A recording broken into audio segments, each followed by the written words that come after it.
1, 2, 3, come on!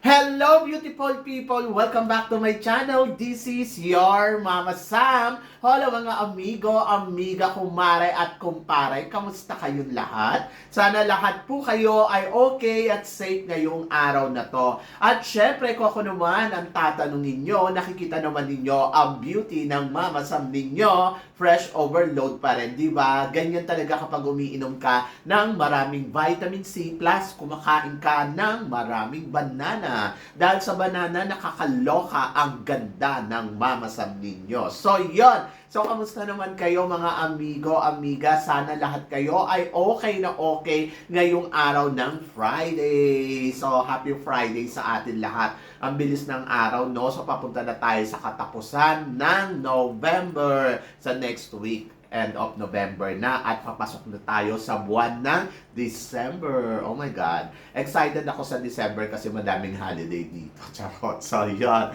Anyway, ay nako, syempre dadaan ako sa operasyon, di ba? Sa December 7 nga, medyo kinakabahan ako dyan. Pero sige, laban lang.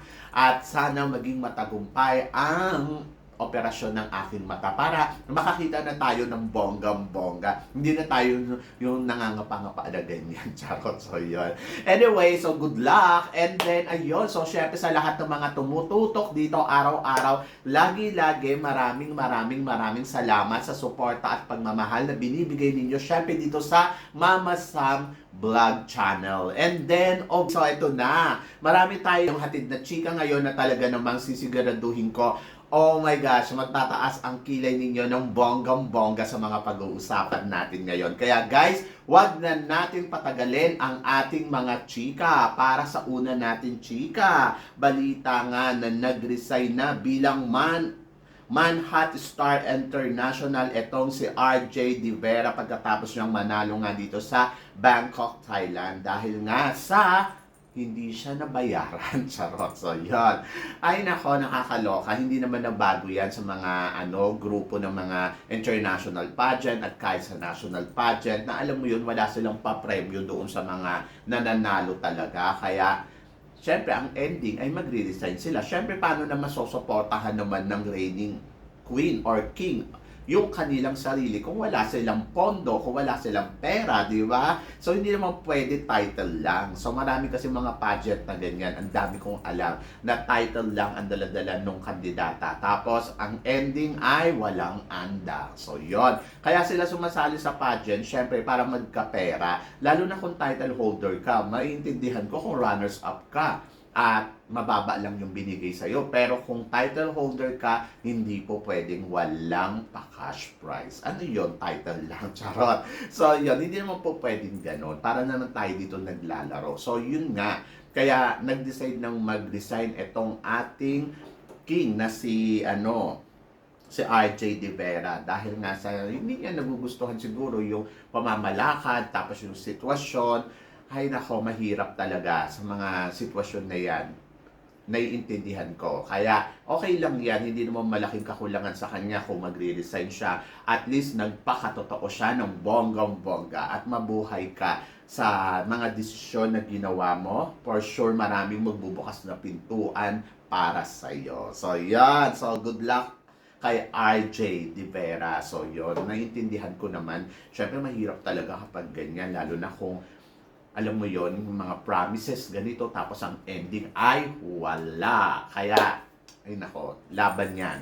And then, of course, para naman sa sumunod natin, chika, Mr. World ng Pilipinas. Ito, umaarangkada ng bonggang-bongga sa Mr. World 2024. Nako, ito nga si Kurt Bondan ay isa sa mga malaki ang tsansa na makuha ang titulo ng Mr. World 2024 ngayong taon. Saan ay ginaganap nga sa Vietnam. So, yon. So, talagang palaban talaga si Kurt at nakita naman natin na hindi naman siya nagpapabaya. Napasama siya sa top 20 ng ano ba to? Man of the purpose ba yun? So, yun. Basta yung may purpose na Kasi sa beauty with the purpose. Gano'n. Sa kanila parang man of the purpose nga ta. So, napasama siya doon. Tapos, napasama din siya sa top 20 ng Best National Costume. Kaya laban yan. So, ibig sabihin, malaki ang chance niya talaga na maitawid o makuha ang titulo ng Mr. World ngayong taon na to. Bakit naman hindi? Ang gwapo-gwapo kaya ni Kurt. Sa lahat nga ng kandidata doon, si Kurt yung personality, talagang sobrang winner. Ang ganda kasi ng personality ni Kurt. Masyadong bubbly, tapos alam mo yon, masayahin siyang tao, at guwapo, yummy, di ba? So, yan. So, good luck kay Kurt.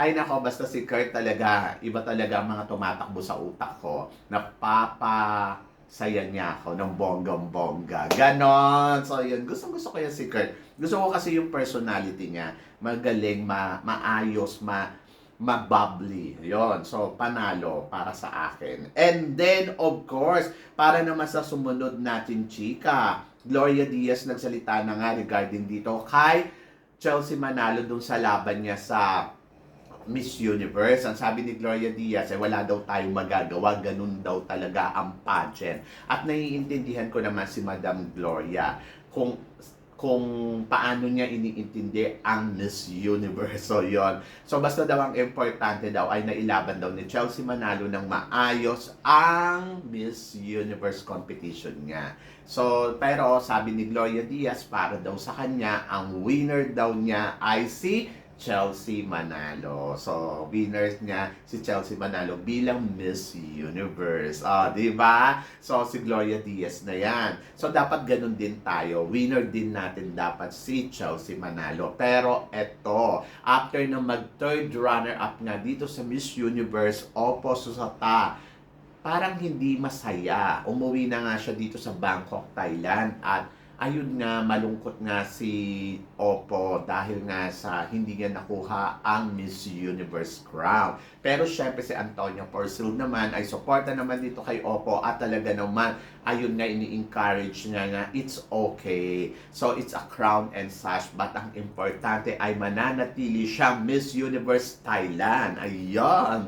So syempre lahat naman sila, di ba? Kahit sino naman na kandidato dyan sa Miss Universe, ang goal ay makuha ang corona. Nagbabaka sakali na sila ang makasungkit. Pero syempre may isang lucky girl na talagang kukuha ng corona. Ito nga ay si Denmark. Sino ba naman mag-aakala na itong taon na to ay si Denmark ang mananalo, di ba? Syempre nandoon na competition nga to. So pwede kang manalo, pwede kang matalo. So yon. At ito nga si Oppo ay talagang sad na sad siya dahil nga sa hindi sila nagtagumpay dito sa Miss Universe. So keep it up. So malay nyo sa mga susunod na panahon, kayo na ang kumuha ng corona ng Miss Universe. Huwag kayong mag-alala. Hanggat nandiyan dyan si Kun An, pwede kayong manalo. So, yan. So, nakakaloka. Anyway, good luck. So, alam ko na matagal na rin naman talagang ginugol ng Thailand na makuha ang Miss Universe crown since noong 2016 pa. So, hindi lang naman si Oppo yung nabigo. Kahit di naman si Namtam, di ba? Noong 2016, naiyak pa nga siya kasi hindi nga nakuha yung Miss Universe. Pero, okay lang yan. Saka, kahit hindi naman siya manalo ng Miss Universe, eh, daig niya pa yung nanalo ng Miss Universe. Sa daming cash prize ba naman sa Miss Universe Thailand, di ba? So, yon. Kaya, okay lang yan. Tuloy ang buhay. Better luck next time. Ganon. And then, samantala naman, si Miss Cambodia Universe naman ay nakabalik na rin sa Cambodia. At ayun nga, ang saya-saya. Sinalubong siya ng maraming tao dahil nga sa pagkapasok nila sa top 30. So, daig niya pa yung nanalo Miss Universe. Talagang nagdiwang ang mga Cambodian people sa pagkapanalo nila sa top 30, pagkapasok nila sa top 30 ng Miss Universe. Dapat ganon. Dapat be grateful and appreciate talaga. So, kita nyo si Egypt, di ba? Saya-saya din ni Egypt. Kasi nga, sa history nga naman, sa 73 years na lumalaban sila ng Miss Universe, finally, nakapasok din sila sa semifinal. Malay nyo, next time, winner naman. Di ba? So, yon. Samantalang, usapang homecoming naman tayo. CJ Opiasa at Mr. Nawat babalik ng Pilipinas with may pa-homecoming. Ang ating first runner-up, ayun nga. So, pinagpaplanuhan na nga ang homecoming back, syempre, ni CJ Opiasa bilang first runner-up sa Miss Grand. Oo nga naman, kung yung top 10 nga sa Miss Universe, nagkaroon ng homecoming si CJ pa kaya na nag-first runner-up. At in fairness kay CJ talagang inilaban niya ng bonggang-bongga ang ating bansa sa Miss Grand. Alam mo yon, deserve niya talaga ang homecoming.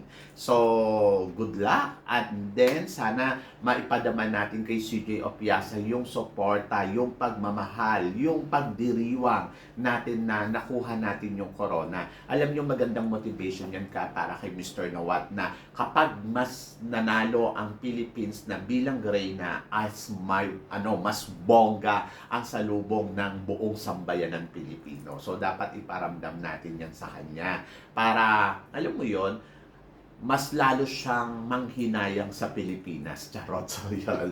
So, di ba? Ang bongo nga yung first runner-up may pa-homecoming, samantalang ang Miss India hindi na yata magkakaroon ng homecoming parade sa kanyang country. At inuna pa ni Mr. Nawat si CJ Opiasa, di parang si CJ na rin yung title holder dyan. Declare na lang din ninyo. Charot! So, yun. So, nakakaloka. Tumbling naman ako. And then, of course, para naman sa sumunod natin, chika. So, syempre, nagdiriwang naman ng kanyang kaarawan ngayon itong si Binibini Angelica Lopez. So, yon, happy birthday, Angelica. So, after nga matalo ni Angelica dito sa Miss International na kinalungkot ni Christine Ann Perez, ayan nga. So, yon, nagpaplano pang sumali sa iba pang pageant itong si Angelica. Ang sigaw ng sambayanan, go to the Miss Grand. So, alamin natin kung etong taon na to ay makakasali nga ba si Angelica sa Miss Grand sa susunod pala na taon sa 2025. Kala ko kasi 2025 na ngayon. So, yon. So, abangan natin yan. Kaya lang parang feeling ko, kailangan niya pa munang magpahinga. Kasi siyempre, di ba, yung nakakapagod kaya yung pageant. Sa bagay, matagal-tagal din naman yung hinintay niya.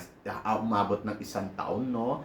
Tapos, ayun lang, walang nangyari. Tukuyo pa yun labas. Sa kawawa si Angelica. Pero naniniwala ako na etong birthday niyang to ay may magandang plano sa kanya ang Diyos na talaga namang mag-shine uli siya sa kanyang pagbabalik sa international pageant. So, ano kayang pageant ang sasalihan niya? Abangan natin yan. So, yan.